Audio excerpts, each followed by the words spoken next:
Yeah. Oh my God. I feel like I've changed so much from the time that I started as an intern. Like, obviously, I had just no experience.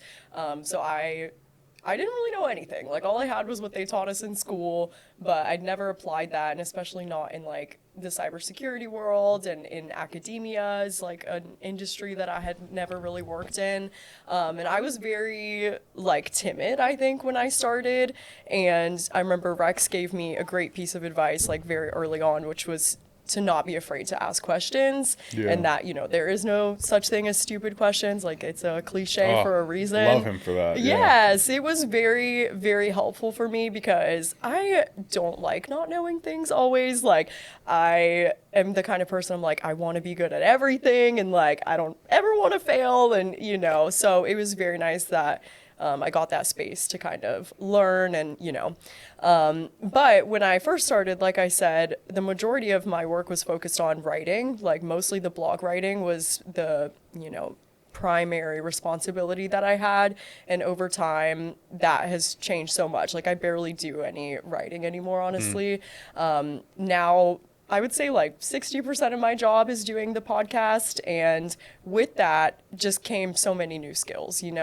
I think the biggest one is networking and like connecting with people. That is something that I have never been comfortable with, but doing the podcast, it's kind of forced me to.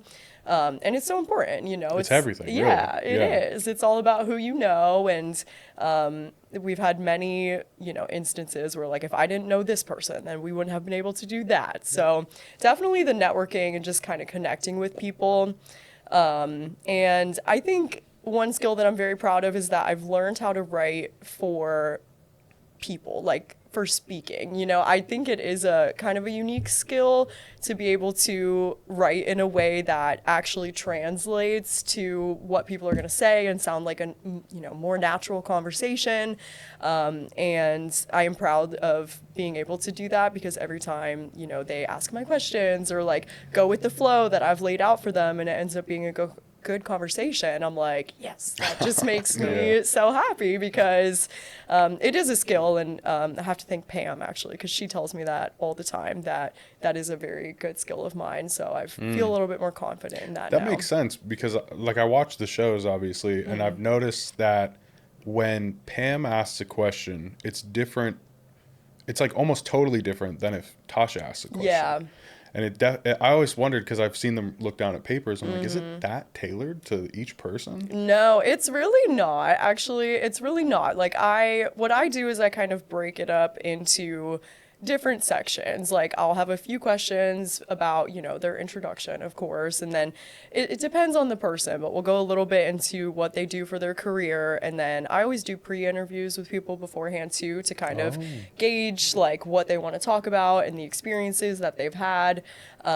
So I kind of know like which direction to take the episode in.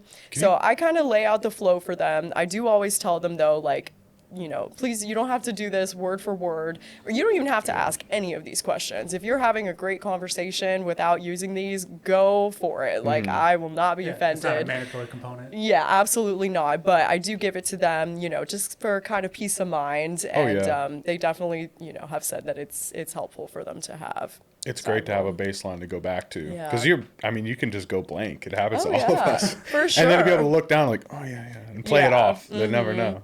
Exactly. So, yeah. Wow, very cool. You had a question? Were you going with the pre-interview? Yeah, definitely. Yeah. So go ahead. All right. So, did you always do a pre-interview, or was that something that you started after the first few? And what was kind of your line of thinking to having that initial conversation before the actual recording podcast? I do always do pre-interviews when Okay. possible. There have been a couple of instances where it hasn't worked out and I've just gone straight into it. And I will say, actually, I do think those episodes, like, not that they're bad, but they don't go quite as deep as I would want them to.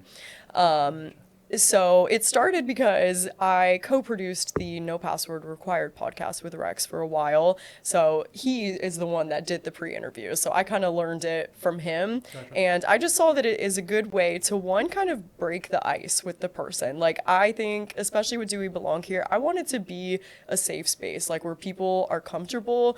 I don't want them to come on and think that they have to be super formal or, you know, say certain things or anything like that. Like, I want them to be comfortable and to know that we have good intentions. And so I think allowing people to meet me too and like get to know me as well, maybe hopefully helps them feel a little bit more comfortable. But mostly it just gives me a lot of insight into like their lives, and I get a lot of information that they may not be willing to say on the show, but that I can kind of, you know, maneuver into something else, and Yeah. you know, it becomes a whole different topic that they may not have said that to begin with if it was just the recording. So yeah, it gives me a lot of insight into who the person is, how comfortable they are like with public speaking, the things they want to talk about.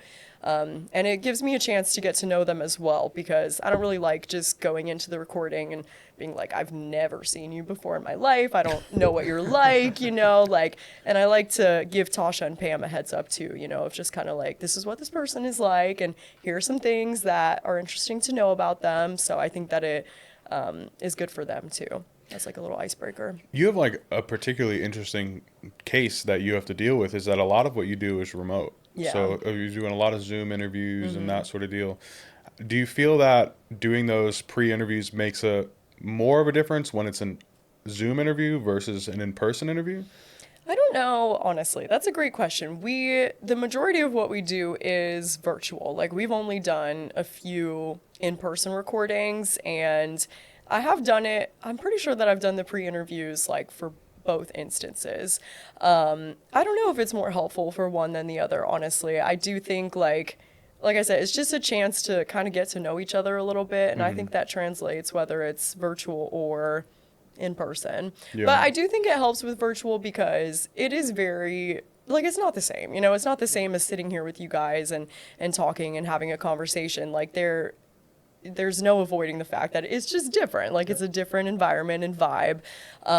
So, you know, again, like, I hope that meeting me first and being able to talk to me and know what we're looking for is just a way to help people feel more comfortable. And we do just jump on that call, and, you know, everybody's little screens are there and we're just waiting to start. You know what I mean? Like, yeah, it's just kind of like, okay, like, they get the screen that says the host has been made aware that you're waiting. We'll let you back in. Exactly. I would just mute everybody and go on tangents if I was honestly.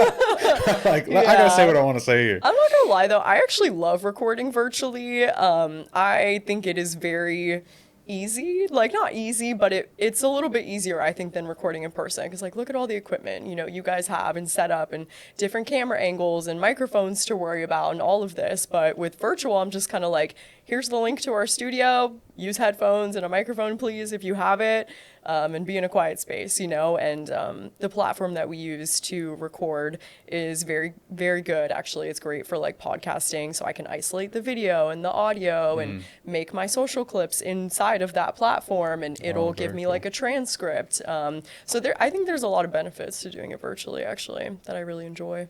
Interesting. Yeah. Because my next question was really on like the challenges that you face, because I suppose I have a different take. I love in person. I'm Yeah. like, I love to catch people off guard. I like to see what people are like, real time thinking. Yeah. You know, in our first like couple of episodes, like I would fidget my hands, and I'd like to see that versus Right. like if you're on, everyone's grab their hands real quick. But if you're, you know, online, you don't get that interaction as much. Yeah. So for me, I would find it really challenging. What are some of those challenges? Like if I were to go do a Zoom interview, I just call it Zoom. I know you're not using that.